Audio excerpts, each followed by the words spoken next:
ભાલોડી પરિવારના પરમ આદરણીય અમારા દીકરી ડૉક્ટર વિધિના માતા રાજેશ્રીબેન, પિતા હિતેશભાઈ, પૂજ્ય દાદા કાંતિભાઈ, અંતરિક્ષમાંથી જેમના આશીર્વાદ વરસી રહ્યા છે તેવા દાદીમાં સ્વર્ગસ્થ પ્રભાબેન, રમેશભાઈ તથા કમલાબેન, કાકા પરેશભાઈ તથા કાકી સોનલબેન, ભાઈજી વિનોદભાઈ તથા ભાભી સંગીતાબેન, મામા પિયુષભાઈ તથા મામી સેજલબેન, ફૈબા જયશ્રીબેન તથા રીનાબેન, ફુવા રાજેશભાઈ તથા તરુણભાઈ અને લાડકવાયા ભાઈ દર્શનભાઈ તથા જીતભાઈ તથા સમગ્ર ભાલોડી પરિવાર આજે ખાંચર પરિવારને આંગણેથી અમારા મસ્તકના મુગટસમા મોંઘેરા મહેમાનો, જેમાં ડૉક્ટર એલિસ એટલે કે મારા વરરાજાના માતા હિનાબેન, પિતા હરેશભાઈ, મોટા પપ્પા એટલે કે હરીશભાઈ,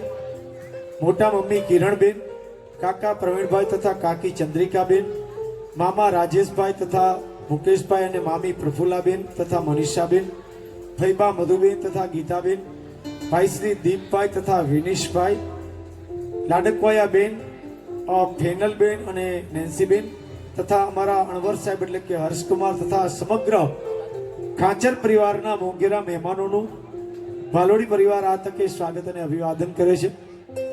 આપણે ત્યાં વરરાજા છે ને તેને લાખેણા વરરાજા કીધા છે ને મહેમાનો છે તેને લાખેણા મહેમાનો કીધા છે. એક સમય એવો હતો કે લાખ રૂપિયાની કિંમત બહુ મોટી હતી. જે લોકો ગામડા ગામમાં 50, 60, 70, 80 વર્ષ પહેલાના જે વડીલો હોય એને ખબર હોય, આનાની પણ બહુ મોટી કિંમત હતી સાહેબ. હા, રાજકોટ શહેરની અંદર તમે કોઈ પણ રેલવે સ્ટેશને ઉતરો કે બસ સ્ટેશને ઉતરો અને કોઈ રિક્ષાવાળાને એમ કહ્યું કે મારે 2 કરોડના બંગલે જવું છે, તો એ થોડીક વાર વિચારમાં પડી જાય કે રાજકોટમાં આવું કોઈ એડ્રેસ જ નથી. પણ એ જ રિક્ષાવાળાને તમે એમ કહો કે ગાંધીગ્રામમાં લાખના બંગલે જવું છે, તો રાજકોટના કોઈ પણ રિક્ષાવાળા મૂકી જાય.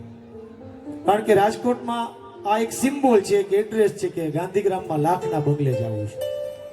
કારણ કે એટલા વર્ષો પહેલા એ લાખ રૂપિયાની કિંમતમાં બનેલો.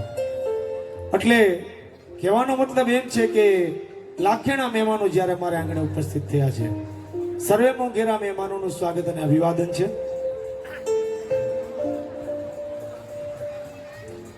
છેક છબીલા છોગાડા રૂડા કેસરિયા વરાજાનું આગમન થયું છે.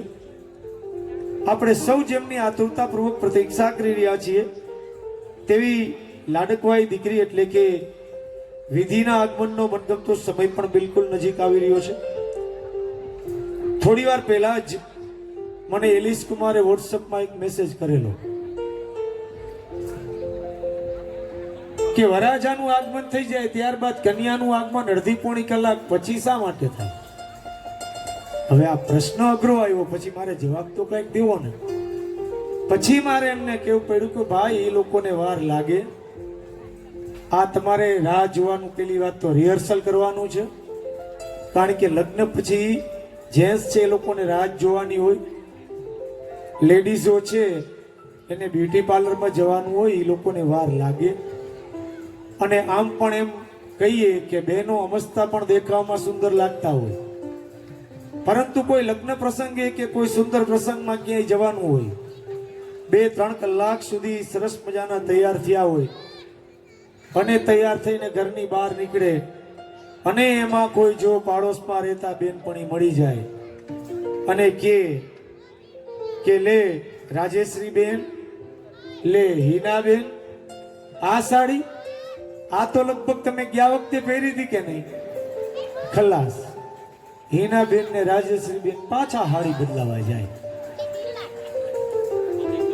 પણ 16 પ્રકારના શૃંગાર ધારણ કરવાનો અવસર કોઈ પણ સ્ત્રીના જીવનની અંદર એક જ વખત આવે અને એ સમય હોય છે કોઈ પણ સ્ત્રીનો લગ્નોત્સવ હોય ત્યારે 16 પ્રકારના શૃંગાર આપણે ત્યાં વર્ણન જોવા મળે છે.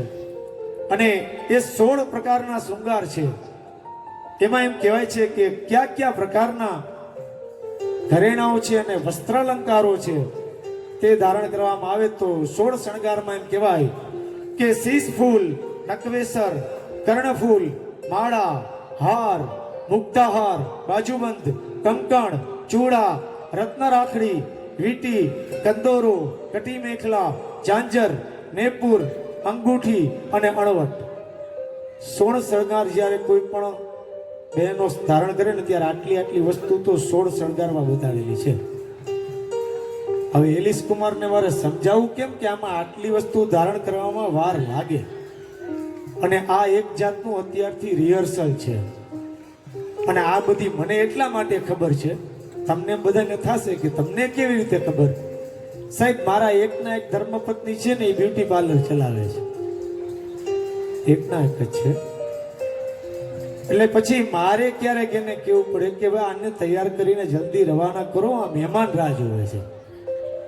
પણ આવો સુંદર મજાનો અવસર છે ત્યારે લાડકવાઈ દીકરીની રાહ જોવાઈ રહી હોય, આપણે સૌ તો પ્રતીક્ષા કરી રહ્યા છીએ, સાથે સાથે અમારા એલિસ કુમાર છે ને એ વધારે પ્રતીક્ષા કરી રહ્યા છે, બરોબર ને?